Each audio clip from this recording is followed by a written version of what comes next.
ácido úrico. La deshidrogenasa convierte esa misma formación en anhidro superóxido. Entonces, ¿qué es lo que pasa? Cuando tú tienes una víscera isquémica, esa relación se cambia. Entonces, en vez de ser de 9 a 1, de oxidasa 9, deshidrogenasa 1, se altera. Entonces, vas a tener 9 deshidrogenasas por una oxidada. Entonces, ¿qué le va a pasar a eso? Cuando tú recuperaste la posición normal de la víscera, que empieza a llegar sangre. Y en la sangre que llega, oxígeno. La deshidrogenasa, ¿qué causa? ¿Qué produce?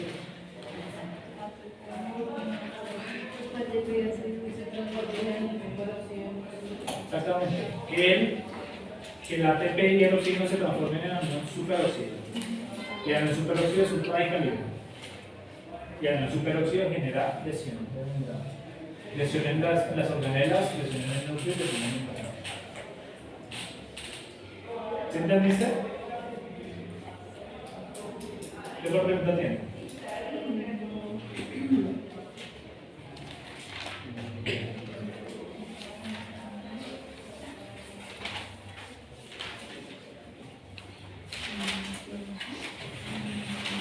Yo quiero que me toque preguntas, porque yo sé que hay otras dudas. Yo sé que hay otras dudas, pero sé que es un tema complicado. Si no pueden ahorita, se puede decir por qué no se entera.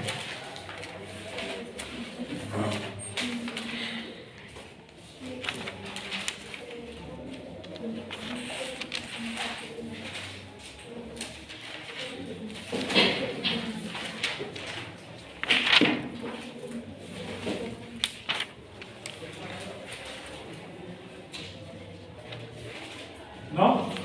¿Nada? Entonces empieza inflamatorio, le meto más tema y se confunde.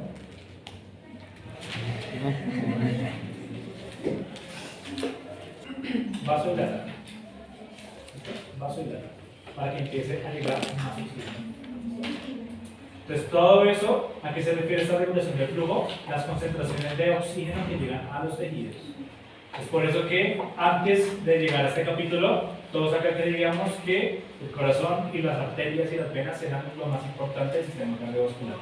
En verdad, si se han dado cuenta, los que controlan absolutamente todo el flujo del cuerpo son las redes vasculares terminales. Siempre. Entonces, el enfoque patológico en ellas es muy importante que ustedes lo tengan en cuenta. La regulación sistémica. La regulación sistémica, ¿quién la da? ¿Qué mecanismos compensatorios tenemos en el cuerpo para? Exactamente. El sistema renina, angiotensina, aldosterona. Sistema renina, angiotensina, aldosterona. ¿Cómo funciona el sistema? Si no estoy mal, la renina, digamos que se activa y se va a ligar. ¿Dónde se activa? Recuerda que estamos en patología. Y acá nos gusta a nosotros siempre que se separe la célula y el órgano objetivo. O sea, ¿quién la produce y el órgano objetivo?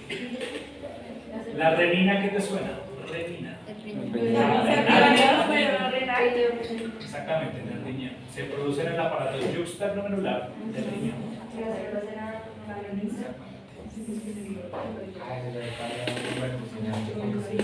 Entonces ya, me dijiste que entonces que la renina, ¿cierto? Ahora la renina, ¿qué hace? Llegaría. Y en el hígado lo convierte en angiotensina 1. No, la renina estimula el hígado a que produzca angiotensina. Angiotensina A menos.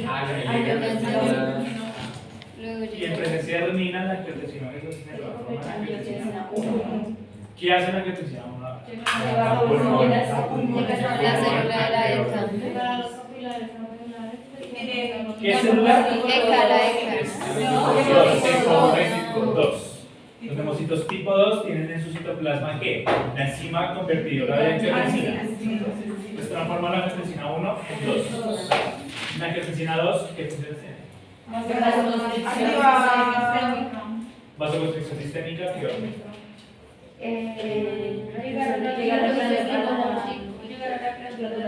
Exactamente en la capa glomerular donde se produce el glucocorticoide. La fascicular, Mira, y estimula los otros fasciculares. Entonces llega la glándula adrenal exactamente en, en su porción fascicular, que la porción fascicular produce mineralocorticoides. Los mineralocorticoides, ¿cuál es? La aldosterona. La aldosterona va a ser liberada por la glándula adrenal, es una secreción endócrina, ¿y a dónde llega? A la Al riñón de nuevo, a la saliente específicamente. de túbulo contaminado distal, pero pues bueno, son a los túbulos renales. Los túbulos renales. ¿Qué hacen los túbulos renales? La reabsorción de sodio y de calcio y de cloro también.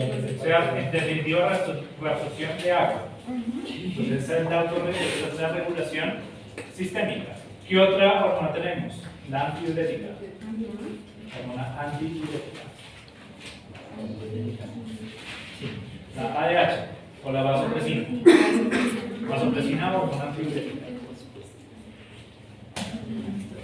Ahora, ¿dime? Y la adrenalina genera vasoconstricción arterial.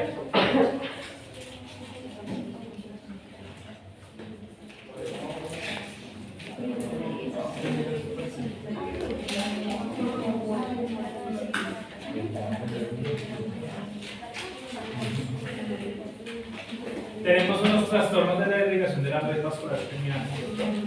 ¿Cuáles son esos trastornos? Hiperemia de la corriente, hiperemia radial, pasa la cuestión de la corriente, hiperemia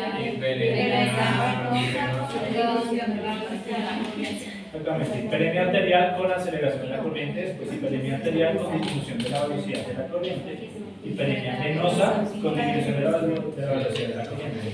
¿Qué pasa en cada una? La primera son los agudos, después la primera fase de inflamación. La segunda es la fase de inflamación O falla cardíaca derecha. ¿Y la venosa? Falla en el retorno venoso o falla cardíaca derecha. Y sigamos, si hago un parcial, les pregunto qué trastorno de irrigación de las redes vasculares terminales se da en falla cardíaca derecha. Hiperemia venosa. Hiperemia venosa con disminución. Entonces yo en un solo punto, o sea, digamos, en un solo punto que les puedo colocar, un caso clínico, o sea, de un equino o de un bovino, digamos, bovino, Holstein, ternera de 3 meses, que fue movida a los centímetros sobre el nivel del mar. Y estando a 200 centímetros sobre el nivel del mar. Sin adecuación, sino un cambio abrupto en altura. El animal empieza a presentar edemas subcutáneos, empieza a presentar edema pulmonar y empieza a presentar ascitis. El animal colapsa y muere. A la necropsia se encuentra un pulmón congestionado, extremadamente congestionado, y se evidencia hidropericardio, hidroperitoneo e hidrotórax. Entonces, primero, ¿qué trastorno de la irrigación de la red vascular esperaría en este paciente? ¿Cuál sería? Hiperemia. No sé, ¿por qué? Porque es score pulmonar. Score pulmonar. ¿Y el score pulmonar qué es? Pero ¿cuál es la definición de score pulmonar? Es como un trastorno primario en el pulmón. Puede generar una falla cardíaca. Derecha. Exactamente. Entonces, si ustedes tienen claro el mecanismo patológico, tienen claro cómo pueden contestar esto. ¿Me van a entender? Ustedes no van a tener que contestar nada en pregunta abierta. Van a tener selecciones de selección múltiple. Pues cuando yo les digo qué trastorno de la red vascular terminal, se les coloco. Pero no se confíen. No se confíen. ¿Por qué? Porque si ustedes nos entienden el mecanismo patológico, no van a poder contestar. Porque yo de un caso clínico les puedo preguntar hasta 5 o 7 preguntas diferentes. Son 20. Pero el caso clínico, o sea, son 20 preguntas, 4 casos clínicos, de cada uno 5 preguntas, y de ahí abajo todo. No.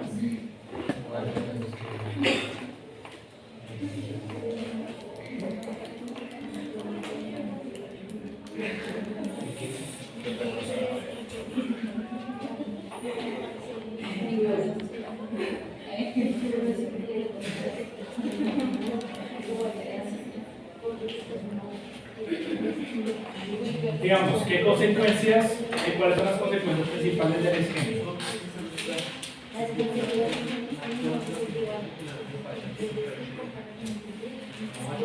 Si no se acuerdan, no miren los apuntes. ¿Ustedes qué creen que va a pasar un tejido cuando hay isquemia? Ausencia de la zona. Lo que tú dijiste, ausencia de flujo sanguíneo, ausencia de la llegada a sangre. Entonces vamos ahí, disminución de la llegada a sangre. Si no hay una llegada a sangre, ¿qué le va a pasar a la órgano? No va a tener oxígeno. Exacto, hipoxia. Hipoxia. Es el mecanismo. Hipoxia. La hipoxia que genera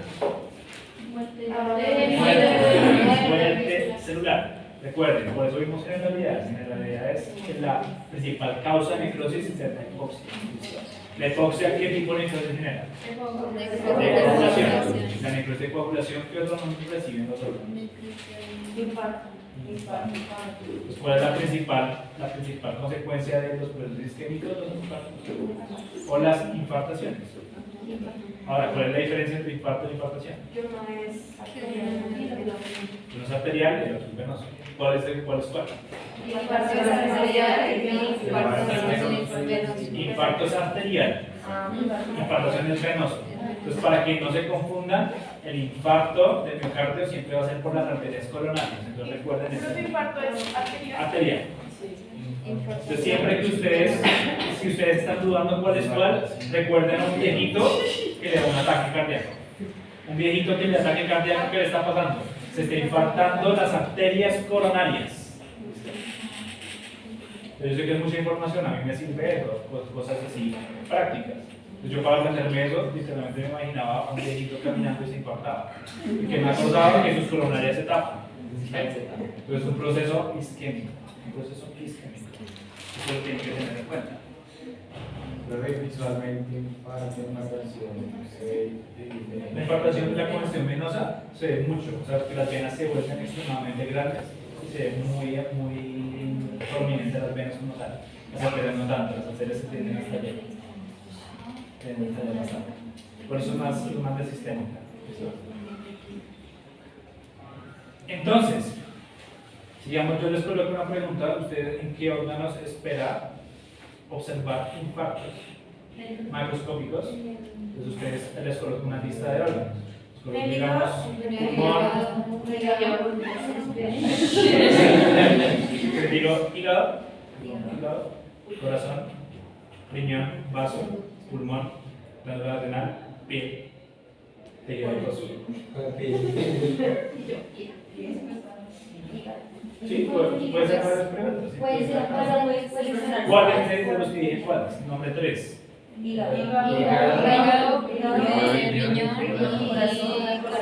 Corazón, vaso.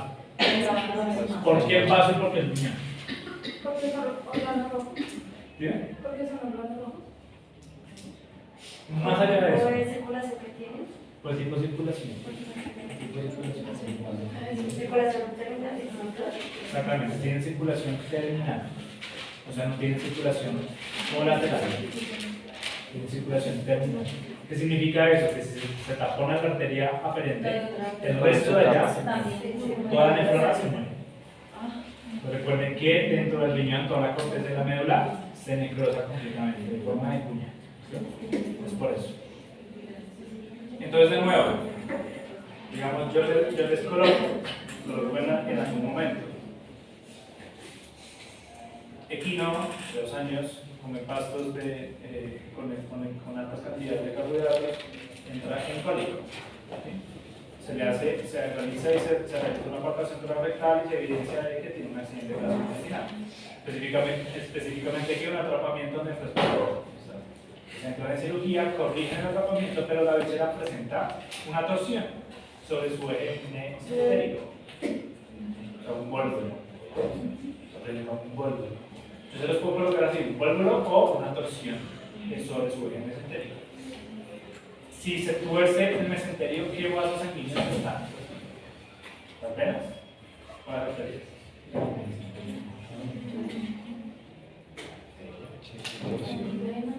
Las venas.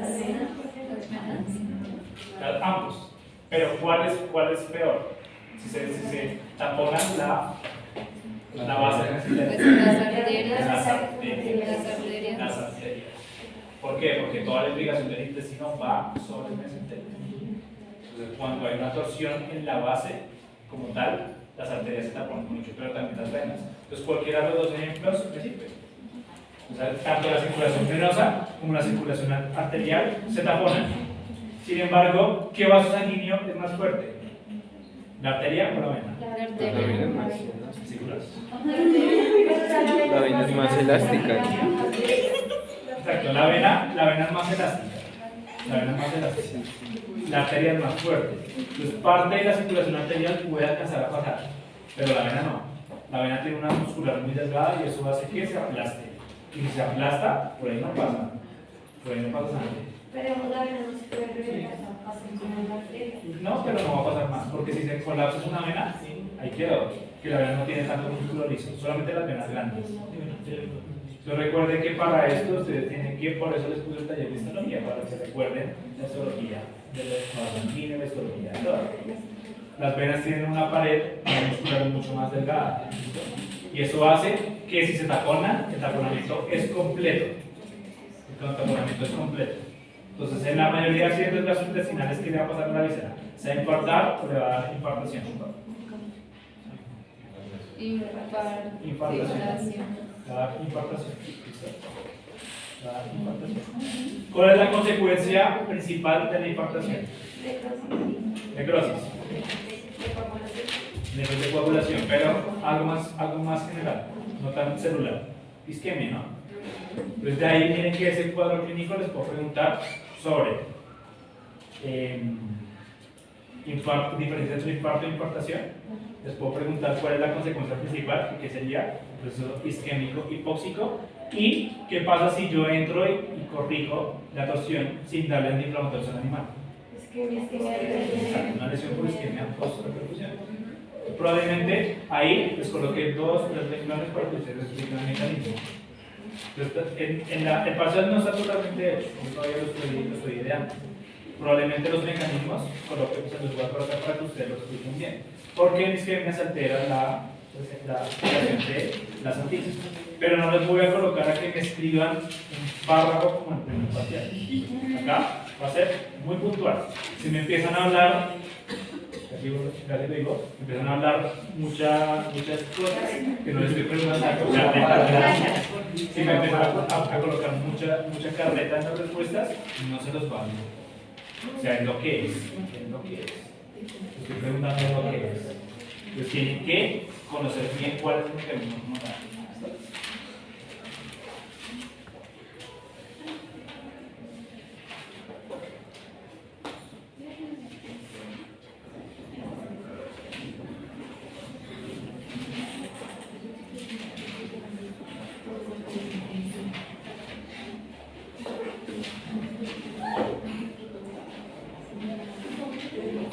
Entonces también, bovino de sabana de Bogotá, 4 años aproximadamente, la cual presentó un proceso, una mastitis bacteriana aguda, muy severa.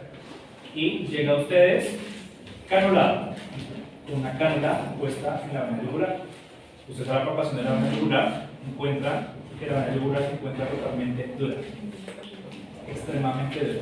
O sea, no encuentran flujo de sangre, sino una estructura dura en toda la luz. Ustedes le preguntan al propietario de esa vaca y le dicen que él ha estado haciéndole masaje en ese tubo. Está haciendo masaje con agua caliente y bicarbonato, porque lo hace. Agua caliente y bicarbonato en ese tubo. ¿Qué consecuencias usted esperaría que tuviera ese animal? Embolia. Tromboembolismo. Un tromboembolismo. Un tromboembolismo. ¿Cuál es el órgano más grave en el que puede, o cuál es el órgano más frecuente en el que hay tromboembolismo? Eso es más en caninos, pero la mayoría de especies el pulmón. Ahora, ¿por qué el pulmón? Eso les puedo preguntar, eso no es microcirculatorio, esto es anatomía. Pero ¿por qué el pulmón? Por el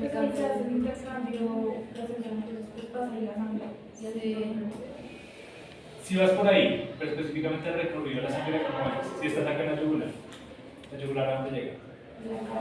A la cava. ¿La cava a dónde llega? ¿A qué parte? Derecho. O sea, aurícula derecha. Entonces el trombo va viajando a la aurícula derecha, pasa a ventrículo derecho. El ventrículo derecho, ¿por dónde sale? Por la arteria pulmonar. Entonces el pulmón se va a depositar en donde? En las redes vasculares. Esa es la principal razón. Suponen que también se lo dije en clase, que porque el pulmón es el órgano principal donde hay metástasis, porque toda la circulación sanguínea en algún momento va pasando por el pulmón. Siempre va a pasar por el pulmón. A ver, ¿qué otra cosa?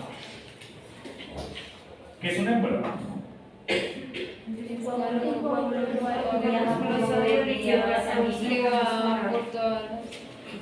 Y si no es si no me refiero a un trombo, sino un émbolo bacteriano, ¿cuál es la definición entonces de émbolo? ¿Es activo? O sea, pues es como el sólido líquido o gaseoso y viaja pues es extraño y viaja a través de la sangre. Exacto. ¿Y qué pasa cuando llega al tejido? ¿Hace taponamiento? Se deposita. Que muchas veces tapona o cumple la función. Entonces, ¿qué pasa si una bacteria va viajando por vía sanguínea y llega al pulmón? Pues genera infección. Si llega una célula neoplásica, que hace metástasis. Si llega un trombo, tapona. Entonces, el émbolo que es una sustancia que va viajando por circulación sanguínea y llega al tejido y se deposita. Entonces,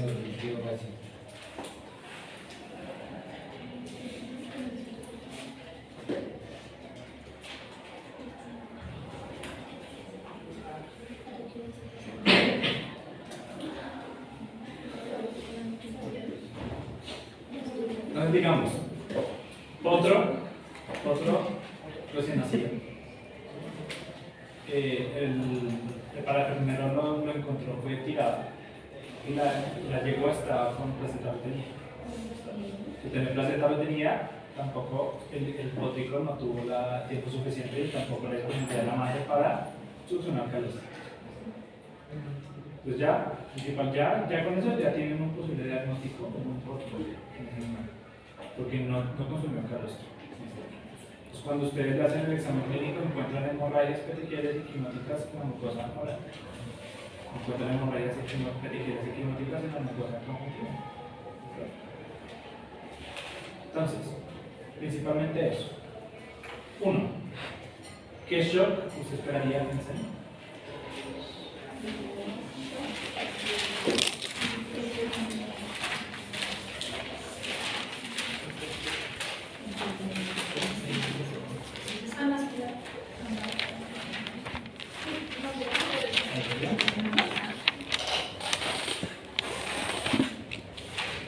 De nuevo, otro recién nacido que no consumió calostro presenta hemorragias petequiales y quimóticas en mucosa conjuntival y mucosa oral.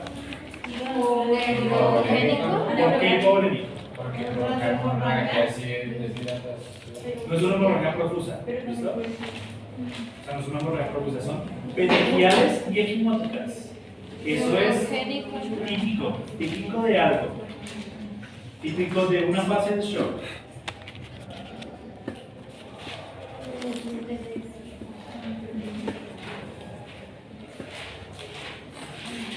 Bueno, otro recién nacido que no toma calostro. ¿El calostro que tiene? Exacto, inmunoglobulinas. No consumió. ¿Sería hipodinámico? ¿Dime? No.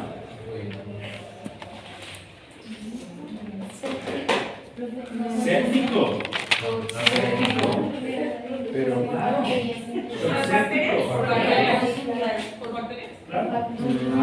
¿Qué le está pasando a un potro recién nacido que no consume calostro? No tiene defensas. Se encuentra cualquier bacteria que esté en el ambiente y que le va a pasar. ¿Se va a infectar? Pues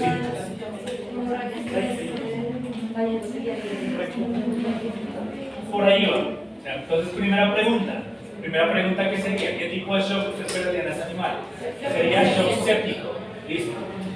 ¿Cuál es la causa de las hemorragias petequiales? ¿Qué específicamente? ¿Qué específicamente? O sea, el hipopolisacárido, sí. ¿Qué hace el hipopolisacárido? Daño endotelial. O sea, ¿qué vía activa? O sea, el hipopolisacárido.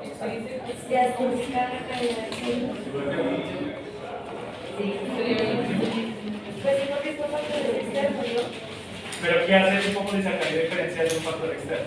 A ver, cosa que la extrinseca es que yo tuve un daño y el vaselino se estalló. ¿Qué hace el hipopolisacárido? ¿Qué les expliqué yo en shock séptico? El hipopolisacárido tiene dos maneras de hacer daño en el endotelio, una directa y una indirecta. El hipopolisacárido hace que el endotelio produzca moléculas de adhesión celular. Leucocitos, pero los leucocitos se pegan al y cuando están en sangre se une a una proteína plasmática que se llama proteína unidora del hipopolisacárido.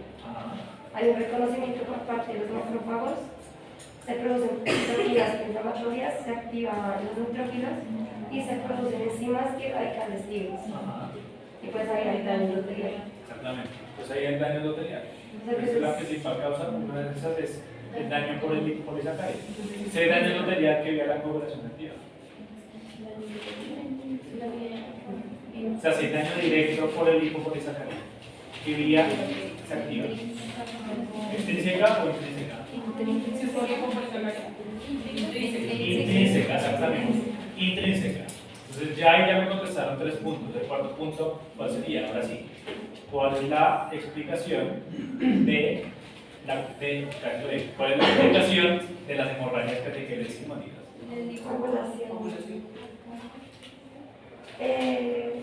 Coagulación intravascular diseminada. Exactamente. La coagulación intravascular diseminada. ¿Por qué? Porque en el shock séptico, ¿qué es un shock séptico? ¿Cuál es la definición de shock séptico? Síndrome de ¿sí? Síndrome de estrés respiratorio. Eso es así de pero ¿qué es un shock séptico?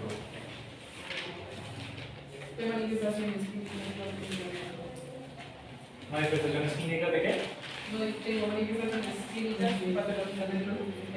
De proceso sistémico frente a un agente bacteriano, viral o de hongos.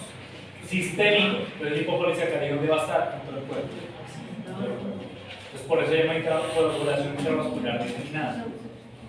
Recuerden que lo que yo les dije, cuando yo detecto, hago una necropsia y veo que el animal tiene hemorragias petequiales y equimóticas en todo el cuerpo, ¿qué es lo primero que pienso? Que estaba séptico.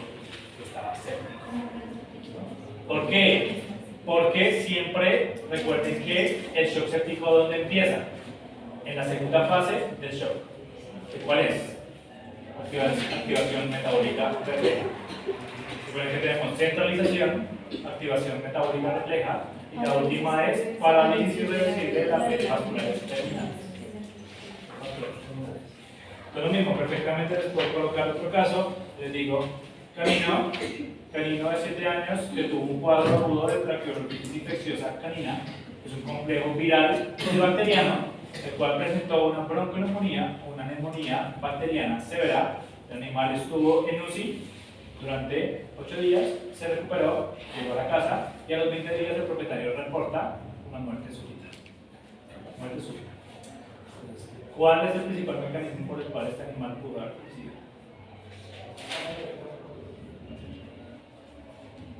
¿Tú no se les han dicho que hay un shock en el que ellos se recuperan, pero a los 20 días fallecen? Sí, que lo Por el daño. Daño endotelial. Pues en los otros sentidos, ¿no? ¿Qué específicamente? Entonces, ¿cuáles son los síntomas?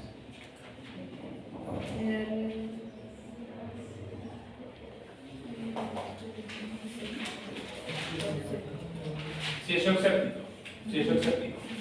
Pero, ¿qué hace que esos animales que sufrieron de shock séptico después de los 15 días mueran de manera aguda?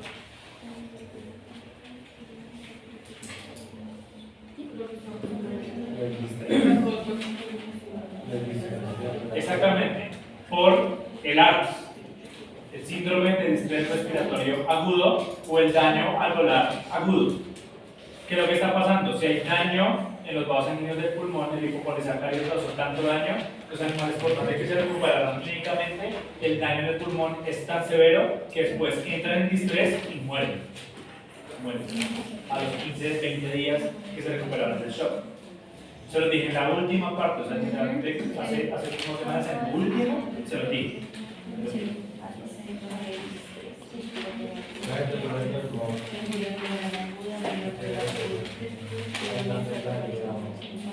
Eso es en todas las etapas del shock. Todo el shock puede llegar a morir. Profe, es que la coagulopatía intravascular diseminada porque era el anterior caso. ¿Por qué? Porque hay daño endotelial directo por el lipopolisacárido. Eso te activa la vía intrínseca de la coagulación. La vía intrínseca de la coagulación desencadena de manera sistémica que va a llevar a que haya coagulación intravascular diseminada. ¿Cierto? Si hay coagulación intravascular diseminada, ¿qué le pasa a todo el cuerpo? Pues se agotan todos los factores de la coagulación y empiezan a haber hemorragias en todo el cuerpo.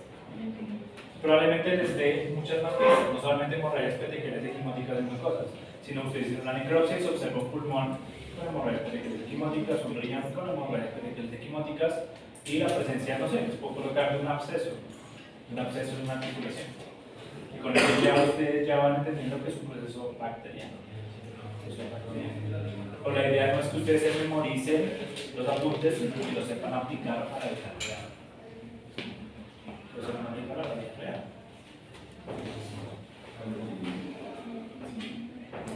Y otra cosa, es que hay mucho por preguntar.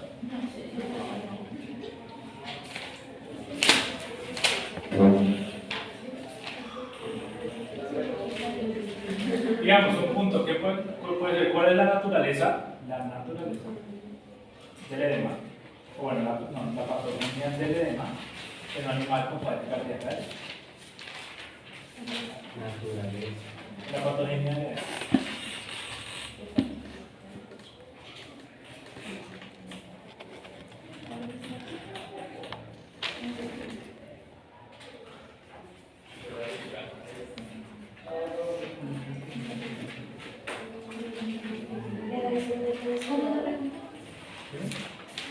Es la naturaleza, perdón, es que no, la patología.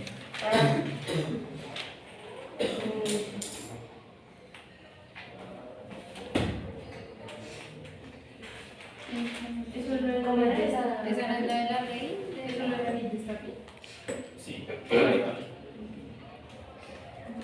Lo de hipertensión portal con una obstrucción venosa localizada, que es un aumento de la presión hidrostática. exactamente. Entonces sería aumento de la presión hidrostática por éstasis venosa. Incremento de la permeabilidad vascular.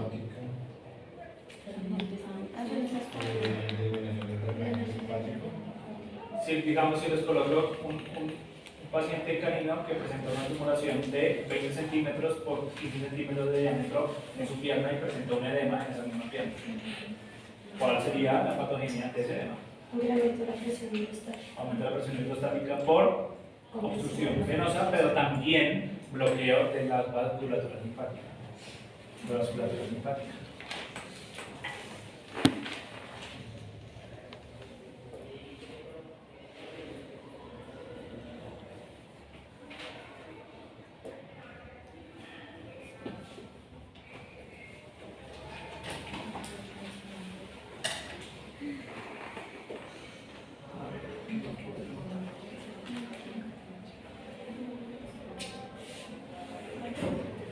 ¿Cuáles son las consecuencias de un trombo?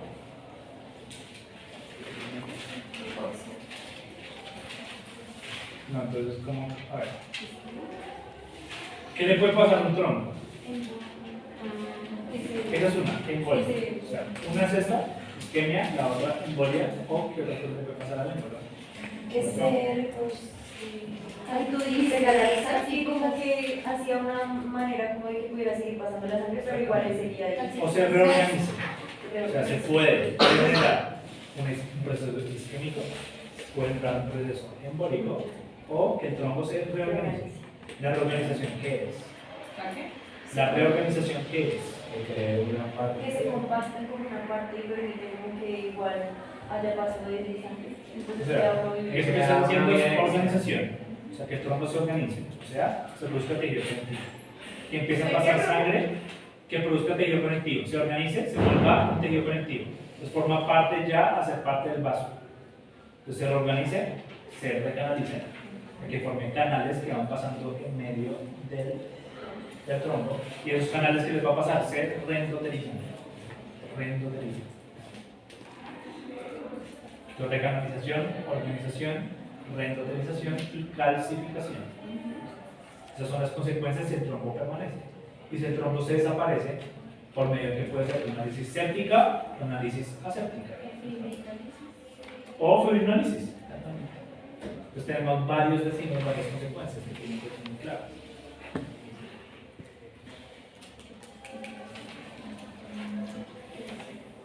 Digamos, ustedes entran también camino de 5 meses de muerte súbita, ustedes entran a la necropsia y hacen una disección de la arteria aorta. Y en la disección de la arteria aorta encuentran que en el interior hay un tejido, en el interior del vaso sanguíneo, un tejido rojizo, gelatinoso, de coloración rojiza oscura, que no está adherido al vaso sanguíneo, que tiende a romperse y es extremadamente flexible.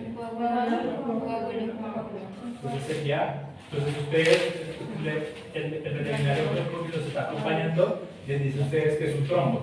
Entonces, ¿qué justificación le dice al veterinario para decirle que eso no es un trombo sino un coágulo pulmonar? El trombo es...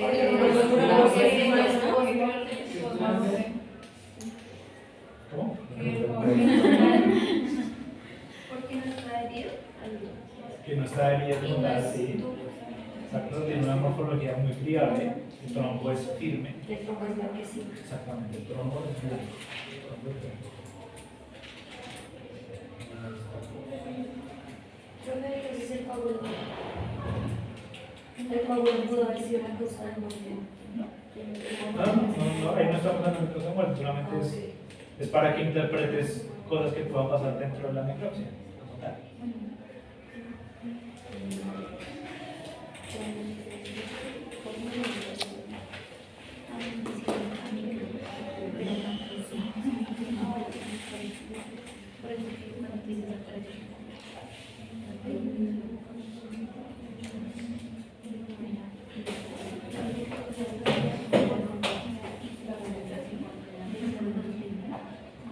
Ahí también puedo hacer preguntas específicas, porque eso sí no las puedo aplicar en un cuadro clínico, como tal.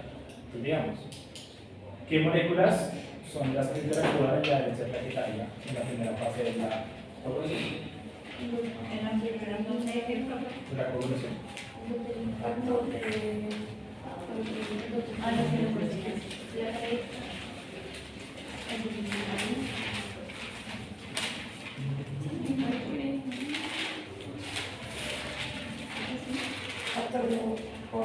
Exactamente, el factor del convulsión. El factor del convulsión ¿dónde va a estar? Expuesto, más de la célula, convulsión. Se expone con la Cuando está en el material, el factor del convulsión está expuesto. El factor del convulsión se escribe VON, VON, espacio, W, I, L, E, R, B larga, R, A, N, D. Von Willebrand. Factor de Von Willebrand. Yo me imagino cómo lo van a escribir. Tenemos que escribirlo así. Factor de Von Willebrand. El factor de Von Willebrand va a quedar expuesto. ¿Y qué glicoproteína es la plaqueta para reconocerla? La 1B. ¿Listo? ¿Y qué otra glicoproteína utiliza la plaqueta para pegarse a otras plaquetas? ¿Qué glicoproteína? El libera tropoxanos A2 ¿para qué? Para activar el resto de plaquetas. La glicoproteína 2B3A. ¿Por medio de qué? De una molécula de fibrinógeno. De una molécula de fibrinógeno.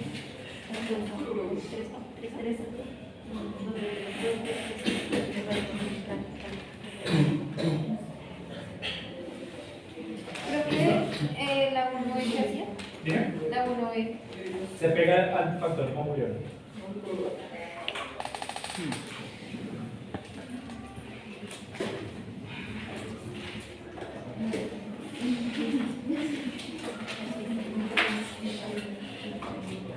¿Qué otra cosa necesitan que les aclare?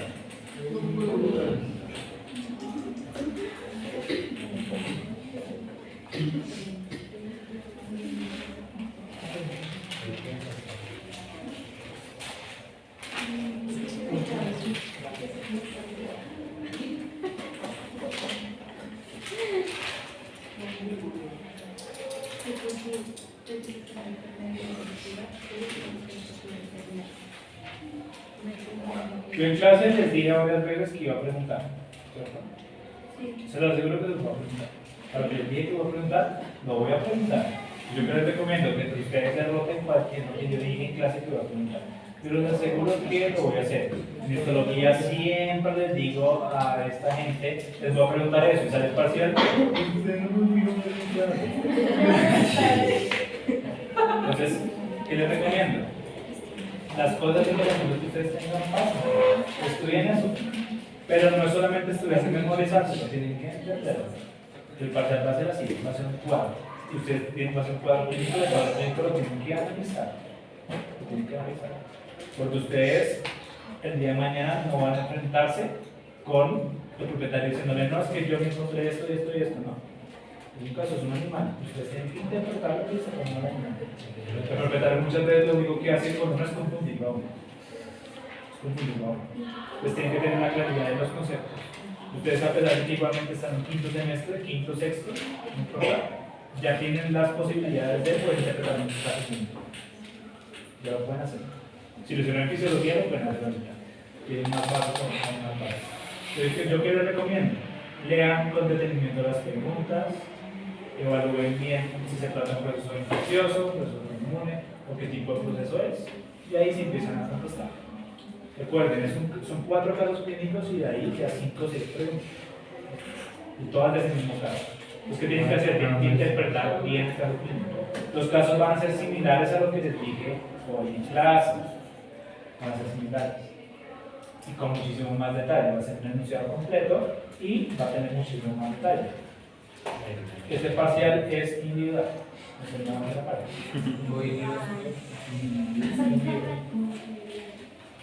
Es individual. Con usted y con yo.